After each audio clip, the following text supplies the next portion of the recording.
Apa sih sebenarnya tradisi sedekah laut dan larung itu?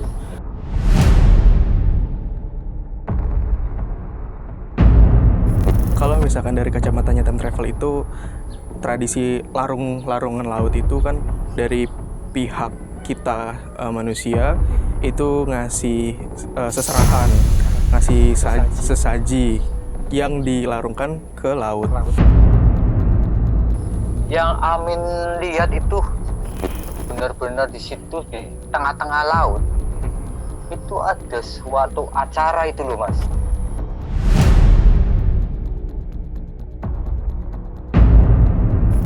Apakah dari pihak sana itu juga sebenarnya ada rombongan yang sama istilahnya? Jadi ketemu tuh antara apa yang diserahkan sama yang mendapat seserahan.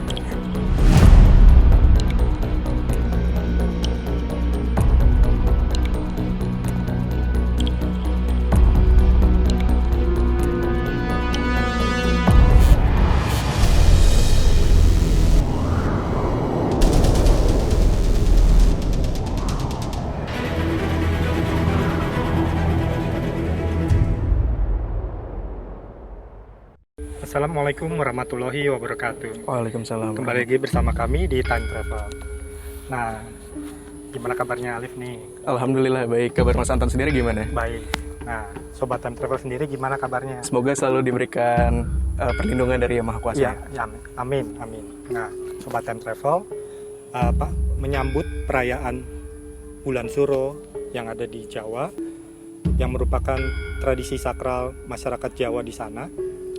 Kami ingin menyajikan satu cerita, penggalan cerita dari tradisi yang berlangsung di serangkaian acara syukuran di bulan Suro. Nah, salah satu yang ingin kami angkat di sini adalah tentang sedekah laut atau larung laut ya istilahnya. Nah, tradisi larung laut ini merupakan satu tradisi maritim yang menjadi fondasi berdirinya masyarakat multikultural yang ada di Jawa sebagai percampuran dari tradisi Islam dan tradisi leluhur masyarakat Jawa pada masa lalu. Nah, seperti apa sih persisnya tradisi sedekah laut tersebut? Mengingat tradisinya ini masih tetap dilestarikan hingga kini, namun kehilangan maknanya. Nah, kita sekarang di Time Travel akan mencoba masuk ke apa sih sebenarnya tradisi sedekah laut dan larung itu. Nah, kalau misalnya kita lihat nih Liv, di acara tradisi sedekah laut itu kan ada satu perayaan besar, orang berbondong-bondong dengan ada tetua adat menyampaikan sesaji ke laut. Nah, sebenarnya kalau ada yang menyampaikan pasti ada yang menerima lah ya. Iya. Gambaran persisnya seperti apa sih kalau dari kacamatanya Time Travel? Bismillahirrahmanirrahim. Kalau misalkan dari kacamatanya time travel itu, tradisi larungan laut itu kan dari pihak kita manusia itu ngasih seserahan, ngasih sesaji yang dilarungkan ke laut. Dan biasanya ke arah laut selatan ya. Biasanya. Nah, yang tadi Mas Anton sudah bilang bahwa kalau misalkan ada yang ngasih, berarti logikanya ada yang menerima. Nah, apakah pada perayaan tradisi tersebut memang ada yang menerima atau si seserahan, si sajinya itu begitu saja dilarung ke laut? Ya, dilepas begitu saja. Tapi kita harus berpikir bahwa kalau misalkan sebuah makanan atau buah yang disajikan itu lalu dilarungkan ke laut tanpa ada yang mengambil, berarti kan ibaratnya itu menjadi mubazir. Itu nggak baik kan. Betul. Dan itu sangat jauh dari nilai-nilai leluhur lah gitu. Betul. Nah, dari apa yang saya lihat, dari apa yang saya tahu, informasinya bahwa pada mulanya tradisi tersebut memang diperuntukkan sebagai simbolis. Yang tradisi yang sekarang kita tahu ini. Iya, tradisi larung laut itu awal mulanya karena simbolis perjanjian kerjasama antar dua negara. Negara mana saja? Yaitu negara yang ada di alam manusia, di alam kita, di kerajaan pada saat itu, pada masa itu, bekerja sama dengan negara yang ada di katakanlah laut lah Pantai gitu. selatan. Ya, karena biasanya larungan tersebut dilakukan di wilayah selatan Laut Jawa. Iya. Dan memang di sana kan sebenarnya ada sebuah negara, ada sebuah kerajaan. Kalau misalkan Sobat Time Travel bisa membayangkan, saya berdiri di garis pantai, di tepi pantai, jarak sekian kilometer ke arah laut selatan, di sana tuh terlihat ada sebuah negeri, ada sebuah kerajaan yang di situ ya memang ada penduduknya, memang ada tata pemerintahan dan pada umumnya negara gimana sih? Pada umumnya kerajaan seperti itu. Dan ketika terjadinya tradisi tersebut, awal mulanya memang perjanjian itu antara pihak kerajaan yang dari alam manusia, alam kita, dengan negara yang sana bertemu, itu terjadilah perjanjian. Jadi seperti ada ngasih cindera mata gitu. Simbolisnya seperti itu. Kayak relasi hubungan bilateral kedua negara. Betul. Gitu ya. Terjadinya hubungan bilateral antar kedua negara gitu. Nah, kalau bahasa yang sekarang acara sedekah laut ini kan kelihatannya memang simbolis saja kan gitu ya. Iya. Berarti kan sebenarnya dia mau merepresentasikan kejadian di masa lalu yang Betul. ada yang sebenarnya ya. Iya. Maksudnya benar-benar orangnya datang, memberi seserahan, Betul. saling bertukar ini ya. Karena tradisi tersebut awal mulanya memang diperkenankan untuk itu khusus. Nah, orang yang melakukan itu dari pihak kerajaan kita manusia itu adalah para raja-raja Nusantara gitu ya pada saat itu, yang memang secara tingkat spiritualitasnya tuh sangat tinggi, dan orang-orang di sekitar itu belum tentu bisa lihat alam sana. Dan perlu diingat Sobat Time Travel, yang kami maksud sebagai negara sebelah, negara yang dimensinya lain itu bukan bangsa jin.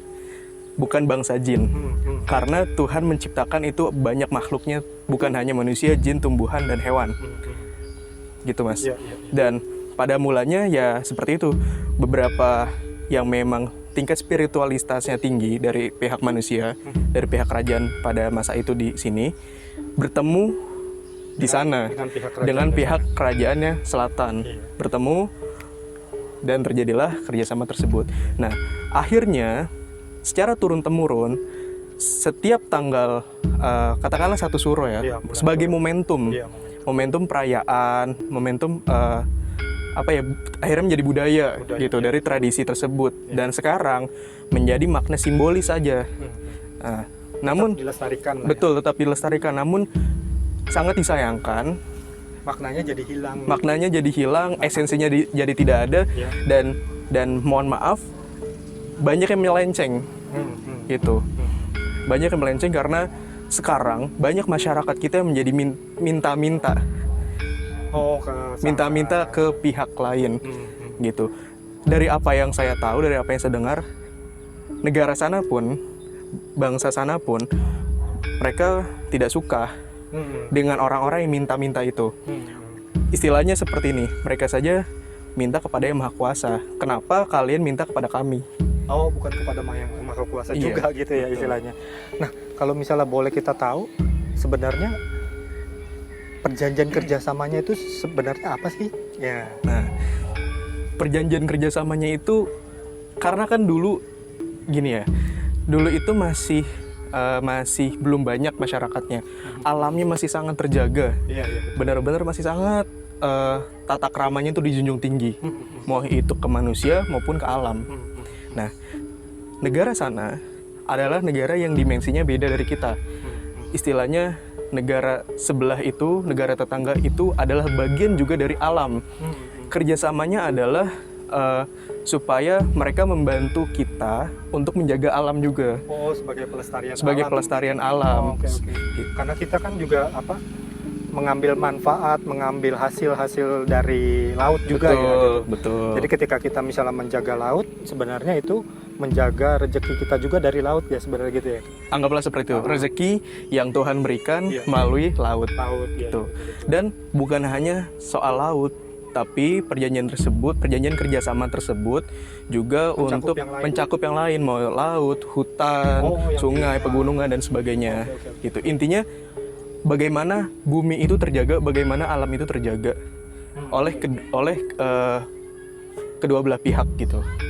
Nah, kalau misalnya tadi kan kita udah cerita bahwa ada kerjasama dua negara lah istilahnya, kalau dua dunia lah gitu.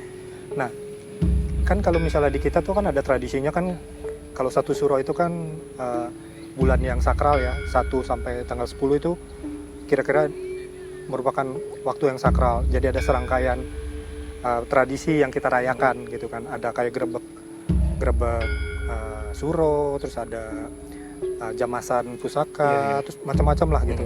Semua yang merujuk pada tradisi untuk ungkapan syukur gitu. Nah, apakah di dunia yang sana juga sebenarnya ada perayaan yang kayak sama juga kayak di kita gitu ya? Nah, dari apa yang saya lihat juga, dari apa yang saya tahu bahwa memang di negara tetangga memang seperti itu juga. Jadi momentum satu suro itu sebagai istilahnya tempat berkumpulnya para keluarga, sebagai sarasehan lah gitu. Maupun baik di sini maupun di dunia sana. Gitu. Tempat berkumpul dan tempat silaturahim. Gitu. Jadi sebenarnya antara serangkaian acara ungkapan syukurnya yang ada di kita sebenarnya matching juga dengan rangkaian kegiatan yang ada di dunia sana juga kali ya. Betul. Iya. Karena malam satu suro atau tanggal satu suro ini yang merayakan bukan hanya manusia, tapi makhluk yang maha kuasa yang lainnya, gitu istilahnya gitu. Liv, waktu kita ada upacara sedekah laut, kita tuh kan berbondong-bondong, ada berbagai ubo rampe, sesaji, terus ada semua rombongannya banyak gitu ya. Nah, apakah dari pihak sana itu juga sebenarnya ada rombongan yang sama istilahnya? Jadi ketemu tuh antara apa yang diserahkan sama yang mendapat seserahannya. Nah, logikanya di zaman sekarang seperti ini. Di awal tadi Mas Antun sudah bilang bahwa kalau misalkan ada yang mengantar pasti ada yang mengambil. Kalau nggak ada yang ngambil pasti mubazir. Ya, betul. Nah, dari apa yang kacamata time travel lihat bahwa memang dari pihak sana ada yang datang juga. Pihak kita ada yang datang menyerahkan, dari pihak sana juga datang ngambil, lalu sebenarnya ada menyerahkan sesuatu juga yang banyak orang itu nggak lihat. Hanya orang-orang tertentu aja yang bisa lihat. Oh gitu. Jadi dari apa yang tidak terlihat itu mungkin kita yang jadi kehilangan maknanya ya tentang tradisi yang kayak begitu ya. Iya. Jadi masyarakat sekarang hanya melihat sebagai tradisi budaya simbolisnya aja, ngeliat sebagai bungkusnya aja tapi nggak ngeliat isinya. Iya. Mungkin cerita ini juga nggak banyak didengar orang ya. Jadi kita juga seperti berjarak dengan masa lalunya. Jadi kita nggak tahu apa sih makna kita merayakan sedekah laut. Iya. Nah, Sobat Time Travel, tadi kita udah berbincang sedikit dengan Alif soal larungan. Mungkin bisa lebih seru lagi kalau ada Mas Amin bisa ikut menceritakan tentang apa yang terjadi di prosesi larungan. Kita hubungi Mas Amin. Nah, Sobat Time Travel, sekarang kita sudah terhubung dengan Mas Amin. Langsung saja kita tanyakan ke Mas Amin. Assalamualaikum Mas Amin. Assalamualaikum. Waalaikumsalam warahmatullahi wabarakatuh, Mas Alif, Mas Anton. Nah, Mas Amin, tadi kan udah diceritain sedikit sama Alif tentang prosesi sedekah laut. Nah, kalau dari penglihatan Mas Amin, waktu kita berbondong-bondong ke tepi pantai untuk memberikan sesaji, dari sebelah sana apa yang dilihat sama Mas Amin? Itu Mas Anton ya. Itu sebenarnya namanya pesta laut ya. Oh, pesta laut, iya. Di situ emang udah tradisi sih ya. Setiap tahun itu ada pesta laut. Itu kan manfaatnya untuk keselamatan dan untuk supaya itu hasil ikannya lebih banyak gitu ya. Iya. Ya. Yang Amin lihat itu benar-benar di situ di tengah-tengah laut. itu ada suatu acara itu loh Mas. Oke. Acara itu ternyata pesta laut, ada di laut sana juga ada pesta, di darat juga ada. Jadi pas dua-duanya itu lagi mengadakan sesyukuran atau pesta laut itu loh Mas. Sama loh Mas. Pesta besar gitu ya. Iya resmi. Karena Iya. apa Mas? Yang kami lihat itu tamu undangannya istimewa Mas. Ada 4 penjuru itu loh Mas. Mungkin Sobat Time Travel cukup itu aja penjelasan kita, cerita dari kita tentang pesta laut, tentang larangan laut, khususnya di malam 1 Suro, di bulan Suro atau bulan Muharram. Iya. Oke. Terima kasih banyak Mas Amin. Di lain kesempatan kita Ketemu lagi. cerita lagi. Oke. Assalamualaikum warahmatullahi wabarakatuh Mas Amin. Waalaikumsalam warahmatullahi wabarakatuh Mas Anton Mas Salim. Oke. Sobat Time Travel, semoga tayangan kali ini bermanfaat. Tetap dukung channel kami dengan menonton dan subscribe. Berikan masukan dan kritik di kolom komen. Jika tayangan ini bermanfaat kepada keluarga, sahabat, dan semuanya. Akhir kata dari kita, wassalamualaikum warahmatullahi wabarakatuh.